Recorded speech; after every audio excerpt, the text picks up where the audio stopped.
ಬೆಂಗಳೂರಿಗೆ ಮಾಜಿ ಮೇಯರ್ಗಳು, ವಿರೋಧ ಪಕ್ಷದ ನಾಯಕರು, ಪಕ್ಷದ ನಾಯಕರುಗಳನ್ನ ಇವತ್ತು ಬೆಂಗಳೂರಿಗೆ ಸಂಬಂಧಪಟ್ಟಂತೆ ಎಲ್ಲ ನಾಯಕರುಗಳನ್ನ ಕರೆಸಿ ಬೆಂಗಳೂರಿನ ಕೆಲವು ಆಚಾರ ವಿಚಾರಗಳನ್ನು ಚರ್ಚೆ ಮಾಡಿದ್ದೇವೆ. ಪಬ್ಲಿಕ್ ಗ್ರೀವೆನ್ಸಸ್ ಬಗ್ಗೆ ಏನು ಅವರ ಅಭಿಪ್ರಾಯ ಏನಿದೆ, ಅಡ್ಮಿನಿಸ್ಟ್ರೇಷನ್ ಬಗ್ಗೆ ಏನು ಅಭಿಪ್ರಾಯ ಇದೆ, ಎಲೆಕ್ಷನ್ಸ್ ಯಾವ ರೀತಿ ತೆಗೆದುಕೊಂಡು ಹೋಗಬೇಕು ಅನ್ನೋದೆಲ್ಲ ಕೂಡ ಹೇಳಿದೆ. ಅವರು ಅನೇಕ ಸಲಹೆಗಳನ್ನು ಕೊಟ್ಟಿದ್ದಾರೆ. ಅವ್ರ ಮಟ್ಟದಲ್ಲೇ ಒಂದು ಸಮಿತಿ ಕೂಡ ರಚನೆ ಮಾಡ್ತಾ ಇದ್ದೇನೆ.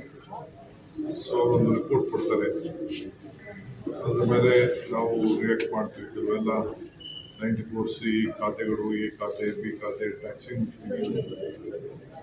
ಇವೆಲ್ಲ ಕೂಡ ಕೆಲವೆಲ್ಲ ಅವರ ಸಲಹೆ, ಅವರ ಅನುಭವದ ಮೇಲೆ ಕೊಟ್ಟಿದ್ದಾರೆ. ಸೊ ನಾನು ನಮ್ಮದೇನು ಪ್ರಾಬ್ಲಮ್ಸ್ ಇದೆ ಅಡ್ಮಿನಿಸ್ಟ್ರೇಷನ್ ಅಂತೇಳಿ ಎಲ್ಲ ಅವ್ರ ಗಮನಕ್ಕೆ ತಂದಿದ್ದೇನೆ. ಸೊ ಇನ್ನೊಂದು ಸತಿ ನನಗೆ ಸದ್ಯದಲ್ಲೇ ಇನ್ನೊಂದು 8 ದಿನದಲ್ಲಿ ಒಂದು ರಿಪೋರ್ಟ್ ಕೊಡ್ತಾರೆ.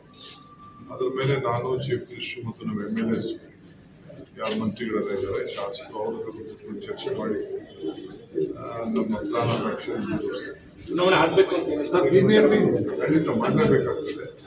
ನಾವು ಅವಾಯ್ಡ್ ಮಾಡೋಕ್ಕಾಗಲ್ಲ. ಎಷ್ಟು ಜಲ್ದಿ ಆಗ್ತದೆ ಅಷ್ಟು ಜಲ್ದಿ ಪ್ರಿಪ್ರೇಷನ್ಸ್ ಮಾಡಿ